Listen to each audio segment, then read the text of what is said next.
It starts the way most internet storms start, not with court documents, not with sworn testimony, just a post, a caption, and a comment section that moves faster than truth. One day it's 50 Cent trolling on Instagram, the next day it's thumbnails screaming that somebody got exposed. And if you've been online long enough, you already know the pattern. A celebrity makes a slick joke, fans remix it into a conspiracy, and by the time the dust settles, people swear they always knew. That's exactly the kind of whirlwind surrounding 50 Cent, Jay-Z, and Diddy lately. Except this time, it isn't happening in a vacuum. It's happening while Sean Diddy Combs has been at the center of major public scrutiny and legal news, including widely reported allegations, federal developments, and documentary coverage. So today, we're doing this differently. No fake receipts, no pretending a meme is a confession, just the real timeline and the real talk, so you can see how a joke becomes a story, and how a story becomes a narrative people don't know how to put down.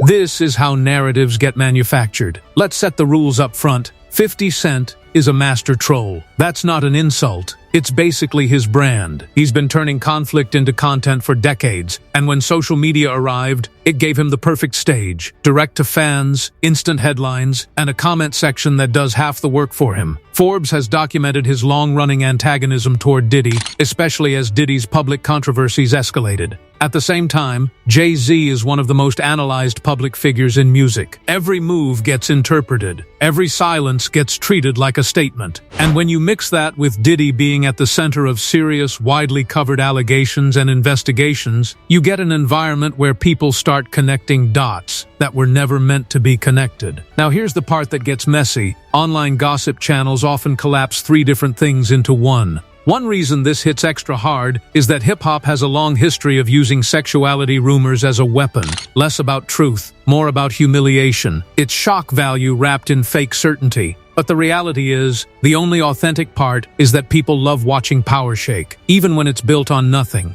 The roots. 50 Cent versus Diddy. Before Jay-Z even enters the frame, you've got to understand the foundation. 50 Cent and Diddy have been in a slow-burning public Cold War for years. Sometimes it's interviews, sometimes it's jokes, sometimes it's that special 50 Cent formula, posting something that looks like just comedy but lands like a dart. When Diddy's controversies surged into mainstream news, 50 didn't exactly step back. He leaned in. Forbes has described how 50 repeatedly targeted Diddy on social media as allegations and lawsuits piled up, and as federal attention around Combs intensified. And that's the key. 50 doesn't treat the internet like a diary. He treats it like a battlefield.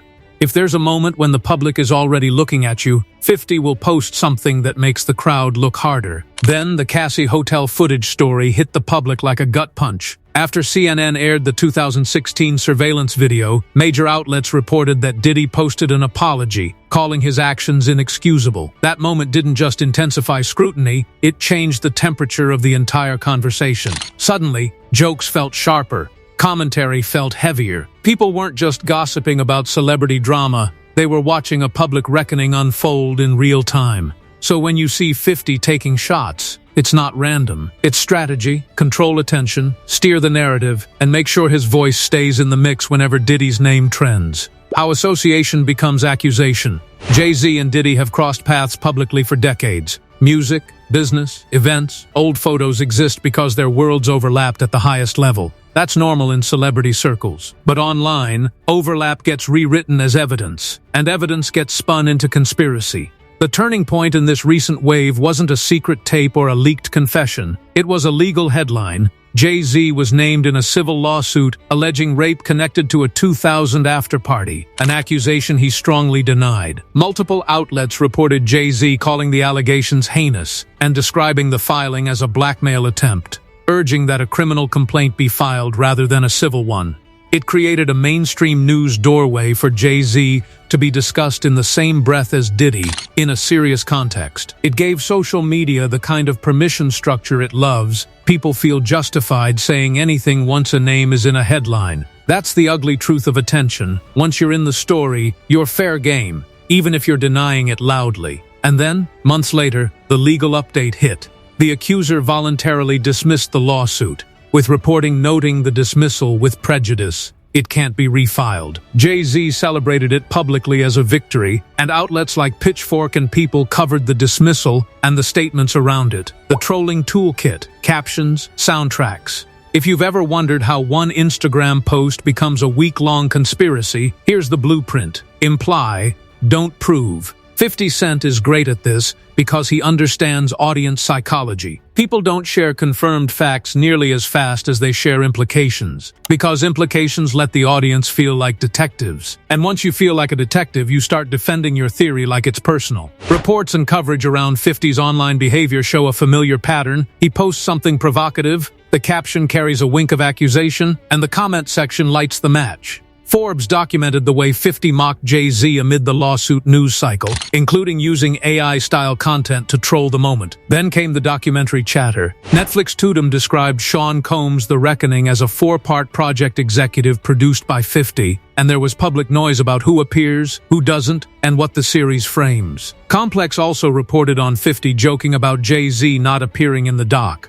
Another example of how 50 uses the doc itself as a stage for additional jabs. Why does everybody believe it? Let's be honest, people don't share rumors because they're carefully verified. They share them because the rumor fits a story they already want to believe. And in celebrity culture, the most addictive stories are the ones that claim to reveal a hidden truth about power. That's why secretly narratives go nuclear, secretly broke, secretly evil, secretly in control, and yes, secretly gay. Not because people genuinely care about sexuality, but because the internet knows it triggers conflict. Here's the real problem. Using sexuality as a gotcha turns identity into a punchline and encourages harassment. It also distracts from what's actually newsworthy, the documented legal and public accountability issues that have been widely reported around Diddy, including the Cassie Hotel video coverage and his apology described by major outlets. Now zoom back to 50 Cent's role. His trolling works because it's engineered for screenshot culture.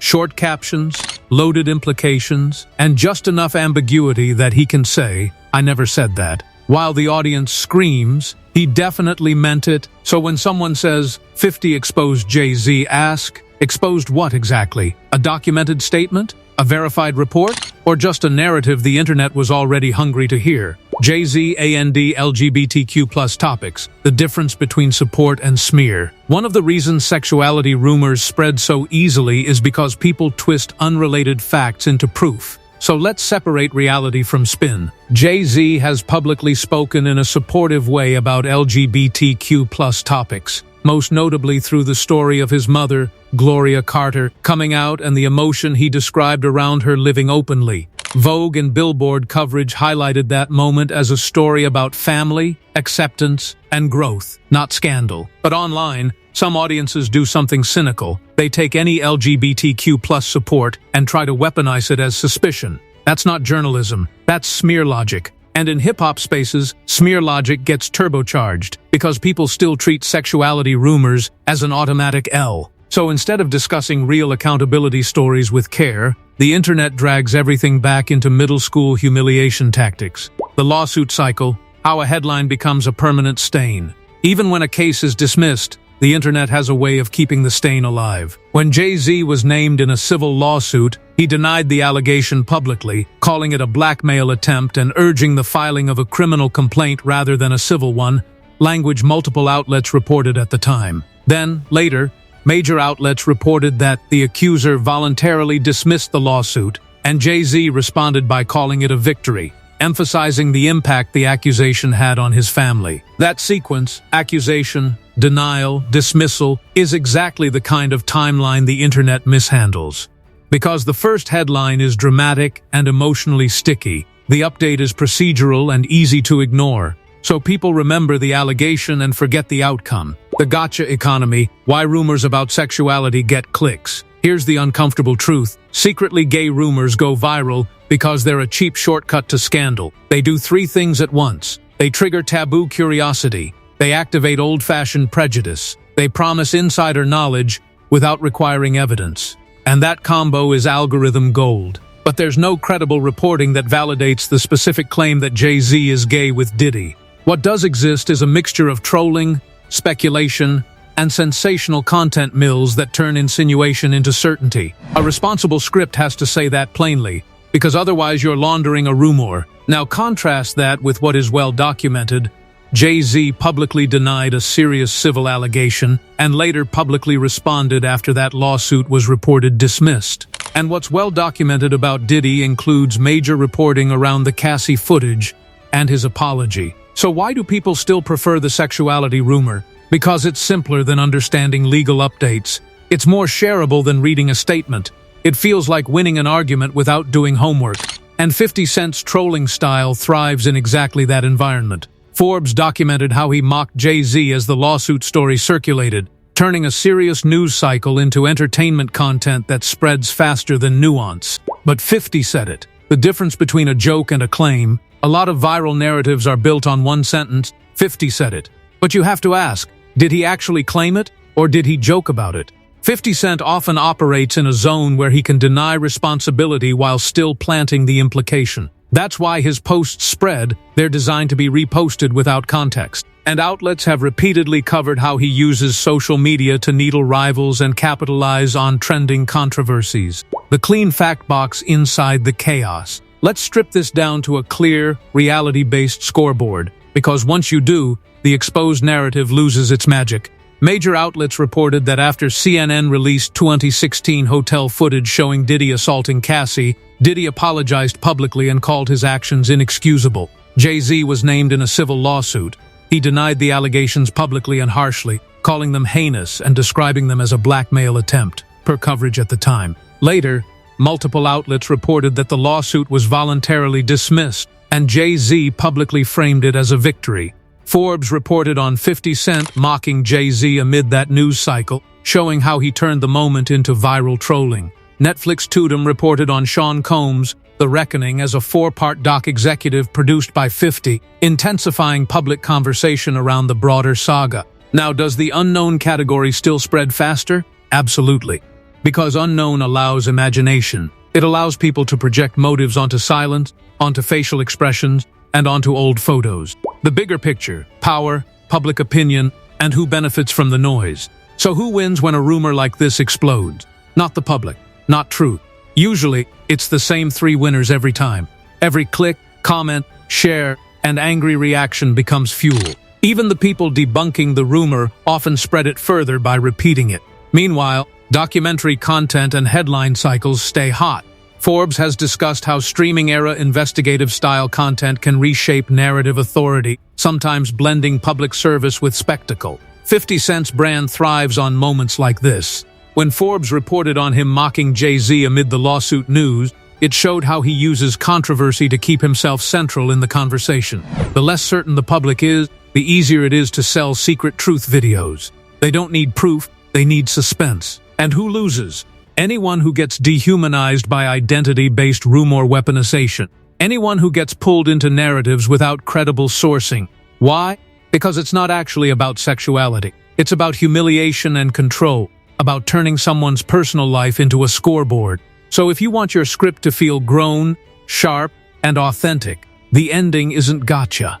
The ending is clarity. This is how narratives get manufactured. This is why they spread. And this is how you stop being used by them.